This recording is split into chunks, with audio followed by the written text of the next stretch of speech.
এখন আমরা দাঁড়িয়ে আছি ঠনঠনিয়া কালীবাড়ি সংলগ্ন অঞ্চলে এবং কিছুক্ষণের দুপুরের বৃষ্টিতেই ভেসে গেছে কলকাতা।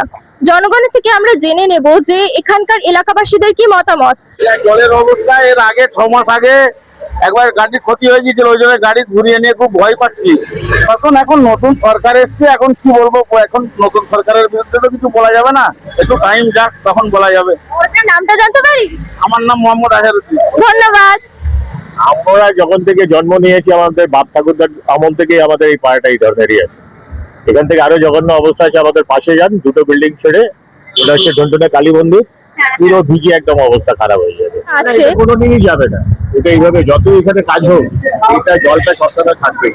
একটা জিনিস খুব ভালো হয় এখন যে কেএমসি থেকে এখন সব গাড়িগুলো আসে, এই মানে জলগুলো তুলে নিয়ে গিয়ে খালে ফেলে দিচ্ছে, সেইটুকুই শুধু এটা আছে। আপনার নামটা জানতে পারি? রবীন্দ্রনাথ জয়সওয়াল। ধন্যবাদ। চলেছি ঠনঠনিয়া কালীবাড়ি সংলগ্ন অঞ্চলে এবং জনগণের থেকে জেনে নেব যে এই যে এখন কলকাতা অল্প বৃষ্টিতেই ভিজে যাচ্ছে, তো আপনার অল্প বৃষ্টি তো প্রথমত ছিল না, একদমই ছিল না। আগের বারে 2-3 দিন আগে যে মানে বৃষ্টিটা হলো তার চেয়ে এটা দ্বিগুণ ছিল। আর এই রাস্তাটা পুরো গোটা এতটা জল আমি কখনো দেখিনি, মানে জানি না কিসের কি প্রবলেম হলো, কিন্তু স্কুটি আমার হাফ ডুবে গেছিল, এত বড় স্কুটি। আর জল তো মানে মানে অভাবনীয়, হ্যাঁ, বলা যাচ্ছে না। আর আর কিছু বলার নেই, মানে এরকম অবস্থা দেখিনি, অনেক বছর আগে দেখেছি, কিন্তু আবার এত বছর পর এক্সপিরিয়েন্সটা ভালোই লাগছে, অ্যাডভেঞ্চারাস, আর কিছু না। আপনার নামটা জানতে পারি? হ্যাঁ, রোহিত।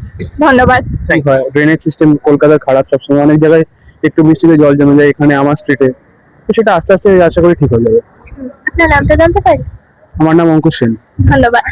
এখানে তো সবসময় এরকম হয়, একটু বৃষ্টি হলেই এই অবস্থা হয়। অনেক বছর ধরে এখানে আসা যাওয়া করি, যখনই বৃষ্টি হয় এই অবস্থা হয়।